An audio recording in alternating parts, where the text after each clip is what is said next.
Hello Gemini, thank you for joining me for your monthly forecast for February.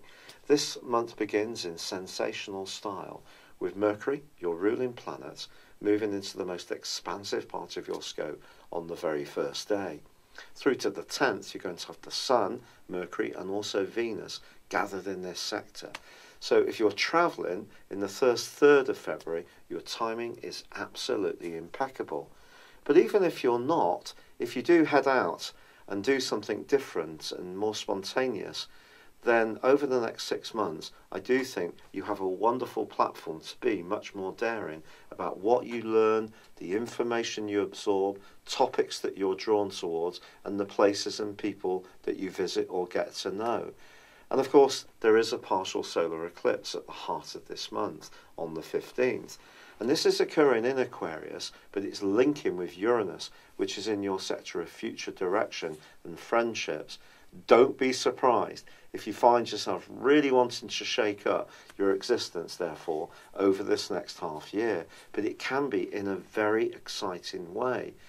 You may find yourself leaving relationships which no longer give you much sense of pleasure, moving away from any situation which feels cloying or stops you from breathing in the way you want. This can be a thrilling time, but inevitably there could be some changes and therefore some collateral.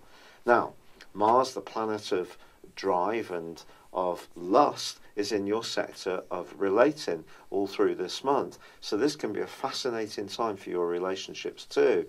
But it is from the 12th to the 23rd, forging a right angle with Neptune, the planet of dreams. This combination is a tricky one. If there is somebody that you're involved with and you're planning a future around, you need to know in a very precise way where you stand, and they need to know where they stand with you. If there's any muddle or you're not quite sure of things and it doesn't seem very clear, then do proceed with a great deal of caution. Now on the 11th, Venus is going to be making its way into this sector too, and it's going to be followed by Mercury on the 18th and the Sun on the 19th. So the second half of this month is much more about your career, it's much more about your responsibilities, and it's much more about your goals and ambitions. But because of the gentle but also sometimes confusing vibe of Neptune, keeping a clear mind about what you want to achieve is going to take a degree of effort. Fortunately, the Sun in Pisces forges a brilliant angle with Saturn in the last week.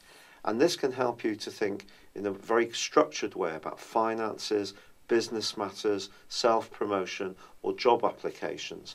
But there is at times this month when you could feel a bit befuddled about exactly what you want, and it may be really hard to concentrate or even know for sure about what it is your targets might be.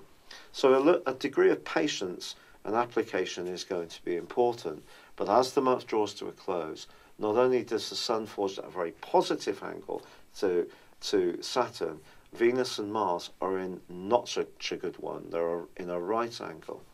When it comes to relationships, but particularly professional ones, if you're a bit brusque or you want things on your own terms more than is expected in terms of conventions or the rules and regulations of any organisation or even your life in general that you're trying to fit into, you may feel that you come under a degree of pressure. But I think the thing to really celebrate this month above all else is that sparkling partial solar eclipse on the 15th.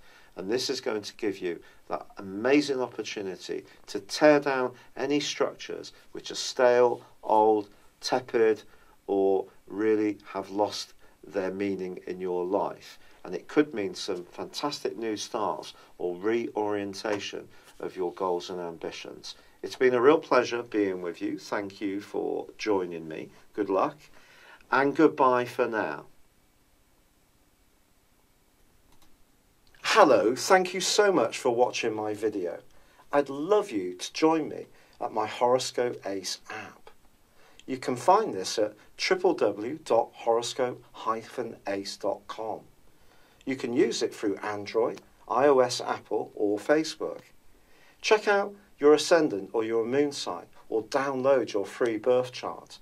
There's all your favourite videos Plus there are daily, weekly, monthly and yearly horoscopes for general, love, Chinese and Indian astrology. If your passion is tarot, there's my brilliant 3-card money or love tarot readings too. And it's all there at www.horoscope-ace.com. Thank you.